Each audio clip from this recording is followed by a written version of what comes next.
Thank you very much. We're back in open session now. I would make a declaration that we discussed only the items indicated under the closed meeting matters. We're on to item number 9 now. Oh, other business. Is there any other business? So Randy, I believe you're going to make an introduction.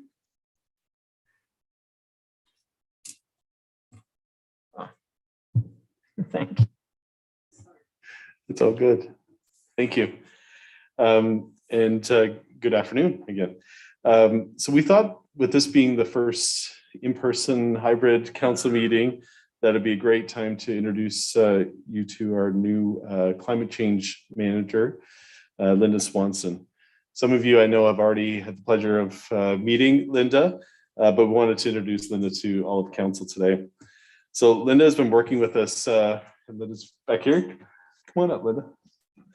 So Linda has been working with us for the past couple of months, and just based on her experience and knowledge has really hit the ground running for us. And we were so super fortunate to have her as part of the Grey County team. Linda's previous position was with the City of Toronto as the Manager of Policy and Research in the Environment and Energy Division, where she was developing and overseeing the implementation of Toronto's Climate Change Action Plan, which they branded as Transform TO. So we're gonna have to come up with a nice catchy name for ours as well. Linda has a Bachelor of Environmental Studies in Environment and Resource Studies, as well as a Master's of Global Environmental Governance, both from the University of Waterloo. As part of her master's degree, she did some studies and publications, including sustainable agriculture, and which will of course be a great asset for Grey County, given the importance of agriculture in our area. So with that, I'm now going to turn it over to Linda, and she's going to provide some updates regarding the Climate Change Action Plan. So welcome, Linda. Thank you, Randy. Thank you, everyone, for the warm welcome. I know I'm standing between you and lunch, so it will be a brief verbal update. As Randy said, I'm new to the county and also new to the area. I had the privilege of moving to Owen Sound in August, and I'm really enjoying the community here and also the land and landscape.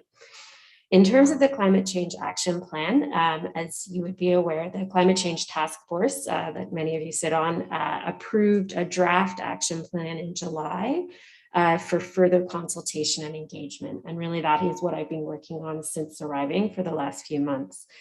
So we're really seeking to receive feedback from member municipalities, residents, and key stakeholders on that plan. There's an internal climate change working group of Grey County staff that helped develop that plan and are now providing feedback also to make sure that it connects with our asset management work, our emergency management work, a fleet review that is upcoming, and also the long-term care home redevelopment work to see that climate change is being considered across the portfolio of Grey County activity. We've also established recognizing that so much of this is about working in partnership with municipalities, a municipal staff community of practice. So each municipality represented in Grey County has identified a climate action staff contact. And as a number of your municipalities are already working on climate change action plans, the community of practice is an opportunity to coordinate efforts, avoid duplication of efforts, and really make sure that the pieces fit together in the best way possible. It has a focus on operations and again, sharing information at the staff level and kind of the implementation of the strategic direction set by council. In terms of public stakeholder engagement, we're excited to announce that we have set the dates for 3 public engagement sessions. They will be virtual at this time. They're coming up at the end of October. One is from 7 to 8 p.m. on Tuesday, October 26th. On Wednesday afternoon on the 27th from 1 to 2:30, and then on Thursday right after work from 5:30 to 7 p.m. All of that information is posted on the Grey County Climate Action webpage, grey.ca/climate action. In addition to the public sessions we'll be hosting, if any community group, a Rotary group, a church group is hosting a meeting and would like county staff to come and present on the draft plan and receive feedback, we're happy to attend. So certainly any work you can do promoting this within your constituencies would be much appreciated. In addition to these sessions, of course, myself, Randy, and Scott have been attending various meetings already and are taking feedback really and welcoming it from anyone who's able to provide it. And the last update on the plan itself is that on the technical side, since the initial climate change action plan modeling and analysis was undertaken, there has been a county growth management update. And so we're going to be integrating those new growth numbers into the analysis to make sure that the climate work best reflects what we now know about projected growth within the county.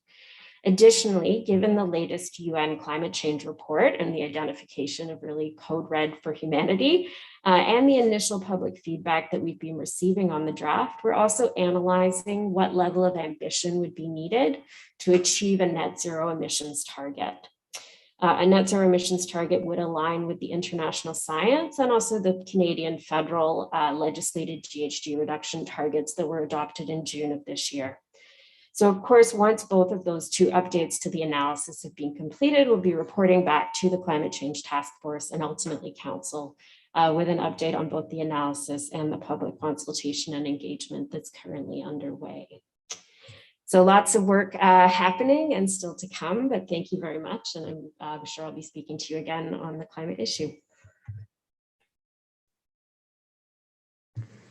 Thank you very much, Linda. And glad to have you on board. And I know I've had the opportunity to do a little bit of work with you and very, very glad to have you.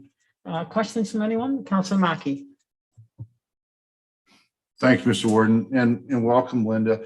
I think at our redevelopment, I heard net zero again in the redevelopment of our future long-term care home. Are you able to provide, well, me and hopefully other members of council with more on what net zero is and what the prospective cost increases for projects may be to, achieve net zero? I'm just not clear on how that all comes about. Thanks. The green button. Thank you. It's such a privilege that this first conversation is happening in person through the chair. So my understanding is that within the RFP that is being issued, soliciting proponents for the net zero, for the long-term care home redevelopment, there is a net zero feasibility requirement that's being requested. And part of that net zero feasibility analysis is a costing study. So to provide you with exactly the answer you've asked for, which is what's the upfront investment that would be needed to reduce emissions and what would be the total lifetime cost savings or the benefits or costs of making that initial upfront investment.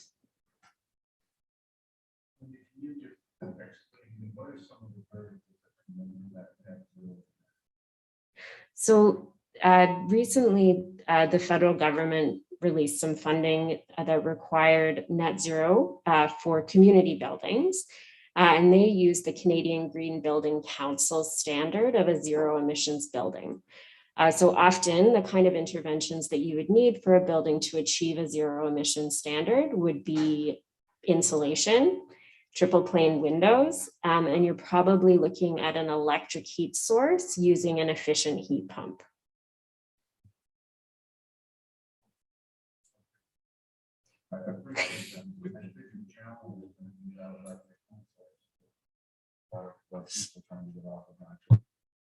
I'm not sure how people afford that. Sorry, I'm just going to stop you. They can't hear you. Yeah.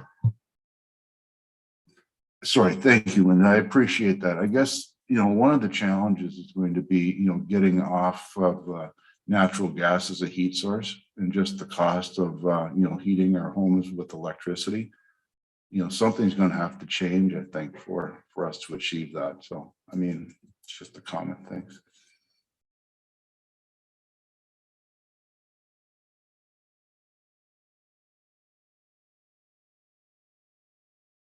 Thank you again for the update.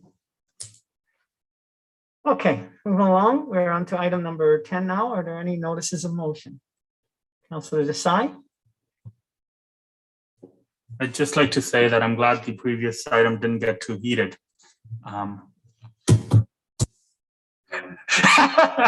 Everyone's a critic. So this is with regards to item 3A. I'd spoken with the clerk shortly following the last meeting to discuss that, and the clerk and I had come to an agreement, and the clerk had proposed some beautiful words for me to use, which I forgot to make note of. And I was hoping the clerk would be kind enough to help me on that notice of motion, which I'm bringing forward today, and we can discuss at the next meeting. Thank you. So through you, Mr. Warden, just a general overview, just a governance review. Thank you. There's the fancy words you were looking for. Okay, any other notices of motion? Seeing none, then I will look for a motion to adjourn. By Councillor Burley and seconded by Councillor Desai. Sorry, Councillor Mill. All those in favor? Any opposed? That's carried. Thank you very much. We are adjourned. In the summit room, and then we can